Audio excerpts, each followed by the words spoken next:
महासत्व और भूखी शेरनी भाग दो।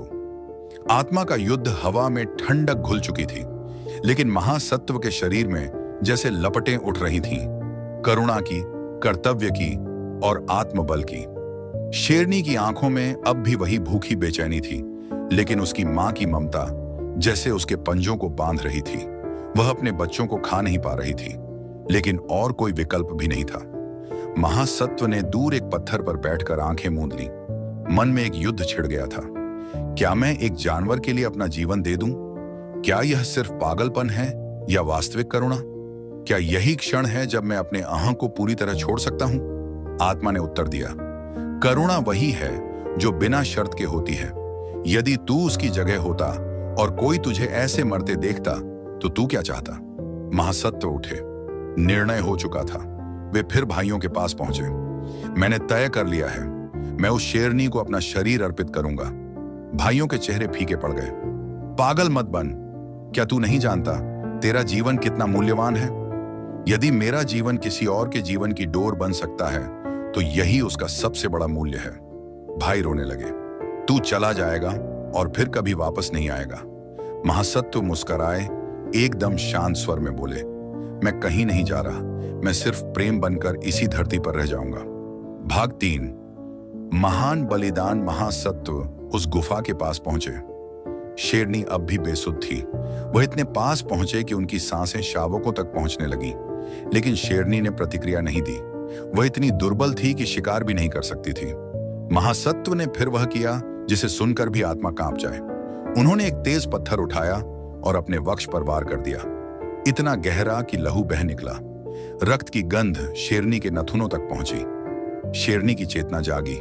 उसने महासत्व को देखा, खड़ा, निःशब्द, शांत, जैसे कोई यज्ञ का दीप अपने आप अग्नि को सौंप रहा हो। धीरे धीरे वह उठी, कांपते कदमों से उसकी ओर बढ़ी और अगले ही पल वह महासत्व पर झपटी।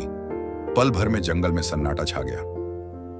भाग 4। अमर आत्मा। थोड़ी देर बाद जब उसके दोनों भाई वहां पहुंचे तो उन्होंने देखा शेरनी का पेट अब भरा हुआ था और उसके 3 शावक उसके शरीर से चिपके सो रहे थे। शेरनी की आंखों से आंसू बह रहे थे, मानो वह भी जानती हो कि जिसे उसने खाया वह कोई साधारण प्राणी नहीं था। आकाश में एक रहस्यमयी प्रकाश फूटा। बादलों के बीच से एक दिव्य आकृति उतरी। देवेंद्र इंद्र स्वयं प्रकट हुए। उन्होंने भाइयों से कहा, तुम्हारा भाई कोई साधारण तपस्वी नहीं था, वह महासत्व था। वही आत्मा जो कालांतर में सिद्धार्थ गौतम बनकर बुद्ध के रूप में जन्म लेगी। उसका यह बलिदान सिर्फ एक मां और बच्चों की रक्षा नहीं, बल्कि इस धरती पर करुणा की परिभाषा है। इंद्र ने आदेश दिया, उस स्थान पर एक चरण स्मारक बनाया जाए और स्वयं उनके हाथों से वहां एक कमल खिला जिसमें से महासत्व का दिव्य स्वर निकला। जहां तक यह करुणा पहुंचेगी वहां तक मेरा जीवन रहेगा। अंतिम भाग।